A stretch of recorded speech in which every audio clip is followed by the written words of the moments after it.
Welcome to another recording, and I thought in this video I'll try just to play one game at a longer time limit, because you've probably seen all the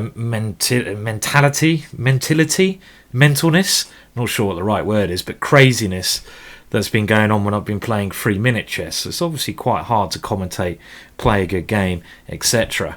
I do enjoy 3-minute chess quite a lot, but the aim in this video is I want to talk about my thought processes a lot more. So I'm going to tell you exactly what I'm thinking, so you can get inside the brain of a Grandmaster. And a bit of a scary prospect that, as it's me, but we'll see how it goes. And I just want to go through my processes. So when I go for a longer time limit, let's see who's online to play. Well, okay, at the moment there's not too many people. Okay, there's I'm just having a look at the open challenges here. A couple of people in the 3-minute pool, but we're trying to find someone quite shortly.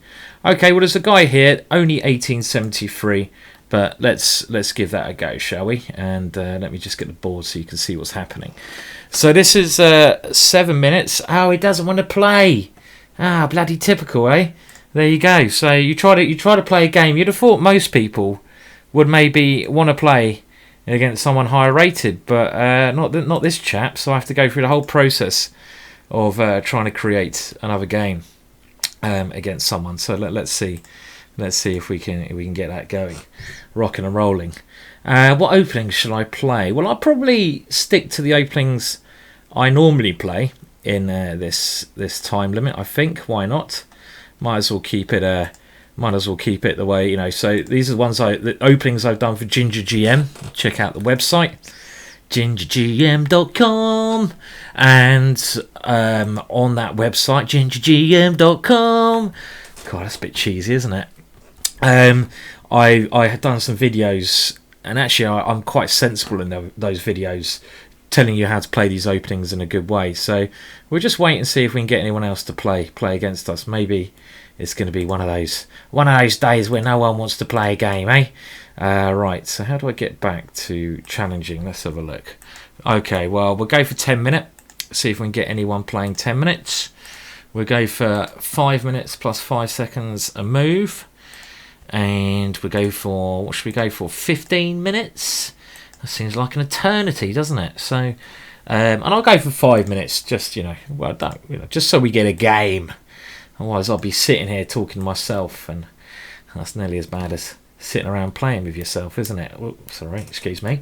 And not quite as bad, but you know what I mean. So let's see if we can get a game anyway. I'm still trying to work out the new console with chess.com, which looks absolutely beautiful. Lovely board they got now.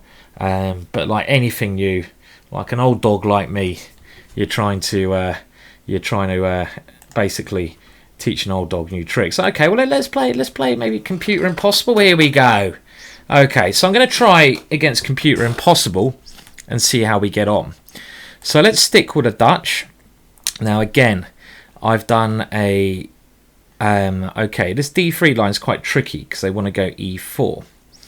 Now, one of the best moves here, you've got D6 or Knight C6. I covered both of these moves in my 8-hour DVD on the Dutch, and this is probably one of the leading experts on the Dutch, I'd say, in the world, actually, beating some good players in it. So I'm just going to follow my recommendation in the book, and that is this line here, and now C5. Point of this move is to gain control of this square here, so he can't play D4. And now I'm going to continue with Bishop E7. I don't want to rush with Knight F6, because one idea opponent has quite a lot is Knight H4. Now, I'm going to play this now because I've got one more tempo. If he goes Knight H4, I can consider what to do next. Okay, this is a rather strange move here. My opponent's played this jump. Now, I have to remember, if I go H6, that will fall for Bishop H5 check. Is this plan to go F4? Otherwise, I'm not seeing the point of this. I want to play F4 myself when my opponent will probably continue with G3. But then do I have a thematic sacrifice? Let's try. I'll show you what I mean if he does play the move g3. g3 makes sense to try and open up sight. Now, I've no bloody idea what he's doing here. What on earth is he doing? Is he trying to... He's moved his knights to g5 and b5. I would say, is he drunk? But he's a blooming computer, so I hope he's not drunk. Now, what is the point of that? Computers just mess with your brain, don't they? Don't see it. Is it to go b3 and queen b3 check if I castle? So let's just give that a kick move, unless I'm missing some tactic. So I just want to kick that one away. Now, maybe he still wants to do this idea of c3, queen b3 check if I castle. So this is the one thing I'm assuming my opponent might be trying to do here.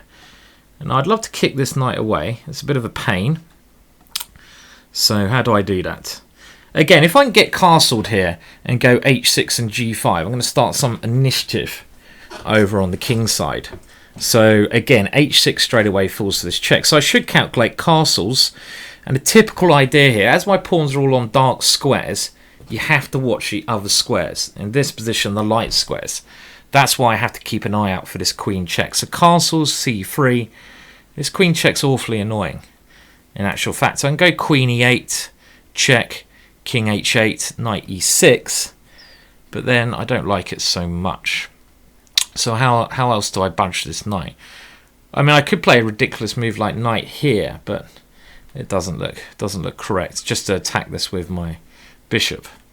Now, what about g6 and then h6? g6 stops his idea of bishop h5. Well, I guess here he'll go g3, but then I can play h6 anyway. So I want to get rid of this knight. So I'm going to play g6, but because I just want to play simply h6. So he's continued with this. Now I'm hoping I can kick his knight away in time. So again, it's always in chess, always keeping an open eye for what your opponent's plan is. And it's clear queen b3 was this plan of moving this knight away. Now here I can castle. And I can go g5. Now g5 does allow his queen to come here. And it'd be hard for me to castle then. Still looks okay for me, but I mean, these two moves are very interesting. It also might be going d4, trying to open this up. Let's just castle. Let's play it safely with this move. So he's gone d4, as kind of expected. And he's trying to bust in the center here. So I'm now going to develop a piece and try to hold the center. So I think it's a fairly even position, this one. Queen c2 looks quite passive to me. He wants to go rook d1 and maybe get control of this file. On the mean hand now, I can play g5. So I'm going to play g5. Take my opportunity to do this move. And he wants to get his rook here and get some control. Okay, well this is quite risky because obviously now g4 followed by h5 gives me initiative over there. So I think I don't need to consider this too much. This looks like a good idea. Just to get a nice advance over here. And this is the problem with my opponent's play. He hasn't. Wow, he's gone for a sacrifice. I've got to accept that, obviously. And now he will take here. Okay, interesting idea. So, let's just think what we should do against this. Otherwise, his position was getting quite tough, so I can see why he's played it this way. Now, his point is, if I move my knight, he might have e5. Now, if I go knight here, bishop takes h6, he still has e5. So this is an interesting idea he's trying. I don't want to go bishop d6 because it'll pin my bishop. I like this knight here. I want to keep this knight here somehow. So I could go knight here. Let's try knight here, just to try to keep this outpost here. Of course I have to give this pawn up. Now I could start to re-sacrifice, because as long as I keep my knight on e5, it's hard for him. You know, I just want to keep this knight here. Now, of course, I have two moves I should consider. Do I move my rook like rook f6 when he goes bishop g5? There's always a knight f3 check here. Pawn takes, pawn takes. If my queen was over on the light squares here, that might work, but I don't think it's going to work here. The sensible move, of course, is something like rook here, bishop here, and then maybe just rook g6. Well, again, if you don't need to sacrifice in chess, then, you know, don't sacrifice. So let's play this move here. And he's moved his queen now to try to come in on the dark squares. Is there some queen check here? Maybe.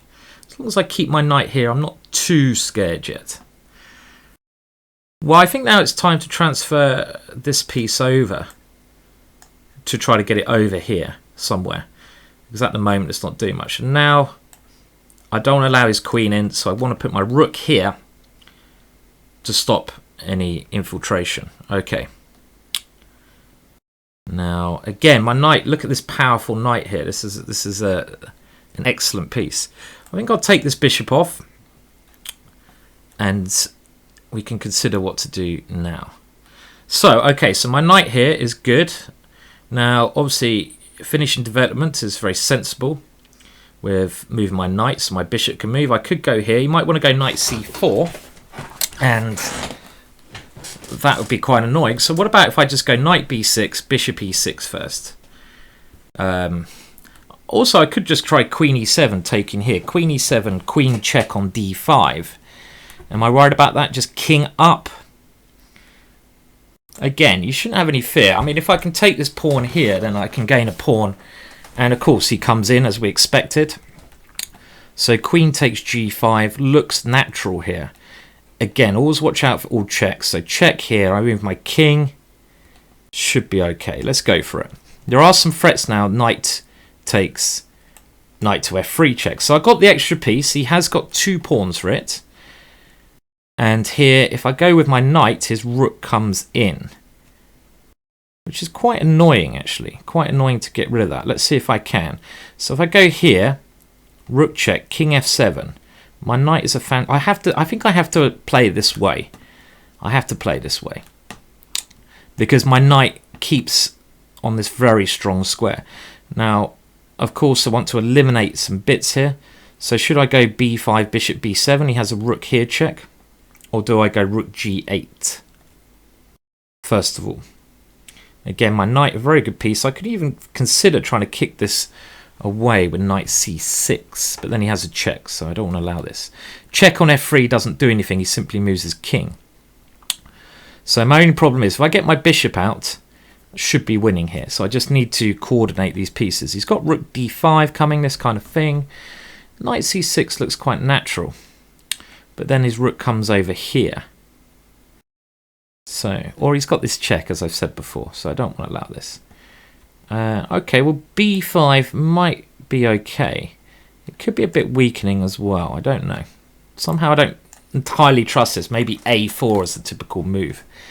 And rook d5 was another move I was a little bit concerned about. So if I move my king to e7 now, will his rook come over here? He's getting quite active.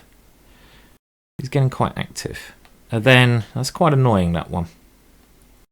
Then I have knight to f7, trying to swap some pieces off. Let's play this one and see if this can hold. So now I'm relying on knight to f7, and I'm going to try and swap some pieces off. Of course, if your material up, exchanging pieces helps. Now, hoping I've got this one just in time. Of course, he's got 3 pawns now, so 3 pawns is good compensation. So knight takes here. Then he has this check. Don't fall for that one. And he's got f4 coming next. So I want to get my rook. And he's got rook b6. This is a good move. Good move he played. Now bishop takes here. Is that playable? Then f4. And he's got rook e6 check to follow. So I need to think of a way to stop these. And rook b6 is annoying. His rook comes over here. Well, what about if I just move my king? Then he goes f4 anyway. So if I go knight here, maybe put my knight somewhere solid. Let's try this one. And the point is, I just want to keep these solid. Now here, he comes here anyway. I was thinking I could take this, but I can't. So I have to now play something along the lines of this, which is a bit ugly. I do agree. I don't want my rook on this. This is not ideal. And here I need to, again, it's all about getting these pieces some space. How do I unravel my bits here? Well, I want to go knight d6, so my knight can come in, but he's always going to have a rook e6 there. Now, should I play maybe knight here? Let's try this one. I'm over defending this square. So he's sensibly coming back now. Because if I play knight, if I move my bishop, he has this check taking my rook. Sensible chess. Now, he's maybe threatening a check here and a bishop c8 move. Again, got to watch out for these tactics. Am I worried about that? Maybe a little bit. So I'm going to come back here just to see what he plays first of all. Okay, so he checks me now. Where do I move this? Let's try here. Again, he's keeping me very well tied down. I have to get, you know, even though he's computer, he's doing this very craftily. And now he's got a little bit of pressure. So I'm just trying to unravel my pieces. So now let's try to move this bishop so my rook has some purpose. Okay, well, we're going to have to give him a pawn. If I can unravel, I don't mind so much giving him a pawn, I think. But he has got 4 pawns now, so he must have some edge. But okay, now I've got a bit more freedom. Right, let's move the king up. And now we have a strange situation here. And again, he's trying to keep me tied down. So, I mean, a natural move for him would be something like f4, e5, start pushing these pawns. And I wanted to play bishop e6, but then he has this check. So let's attack that one. And try to get my bishop to e6 next move. So if I get my bishop here, then my rook can come in. At least I can create some of my own threats. Now if I take that one, he puts his rook here. But then I go rook here. And he takes both my pawns, does he? Quite interesting, because I've got bishop b3. Let's try this one, because I want to take this one, get my bishop to b3. Very double-edged position now. That's a crafty move he's played, so I take, he checks. It's a good move. Okay, well, it's looking tough now because his pawns are coming down like the speed of light. And now that check is coming. Okay, well, I need to activate my rook. It's looking quite tough. And now his pawns could be stronger. They could be. Okay, well, I have this check now. What's happening here in this ending if I take everything off? It's very hard to attack this pawn then. So maybe the check was slightly premature. If I check king g3, if I take the rook off here, here, here, he will go pawn here and his pawns. I can't get to this pawn. Very annoying. Now let's stop his king coming forwards first of all. But now I've got other things to worry about. And if king here, he's coming in. Tough, tough, tough ending this. Now that pawn is going to be very tricky to stop. Can I get away bishop here, pawn here, king here, check here, f6. Could be going wrong this one. Could be going wrong. Well, let's bring my bishop here. So I have some check in this square now. Peculiar square to move his king to. So I want to go king here. Okay, well we have to activate the king obviously. I've got this rook e3 check now, which could be good, but of course I've just allowed him to have potential to push this. Okay, what if I go here? He can go f6 check, but I'm hoping I can sack my bishop. Of course, now look at these pawns. Ah, these pawns are too strong now. Bad play from me in this one, I'm afraid. Not going well. And now I can't stop his pawn. Ah! Well, that was disappointing. Tough game, but he had the initiative. I'm going to have to resign now, unfortunately, and play a couple more moves. But it's the first time I played against a computer, and of course I shouldn't really. I should do better than this in this position. Of course, that's a resignation. So, okay. Well, again, bit disappointed there. Bit of a poor bloody rating I got there, isn't it? That was a little bit of thought process. I'll try again against, I think, in another video very shortly to take on this computer. I should be able to beat it. Wasn't really spending my time so well, so I'll try another game. But that's just a little introduction to my thought process when I'm playing this computer. But of course, it might take me a while to adjust to this new time limit, unfortunately. Not the best of games. I'll try again very shortly. I might try again immediately in the next video.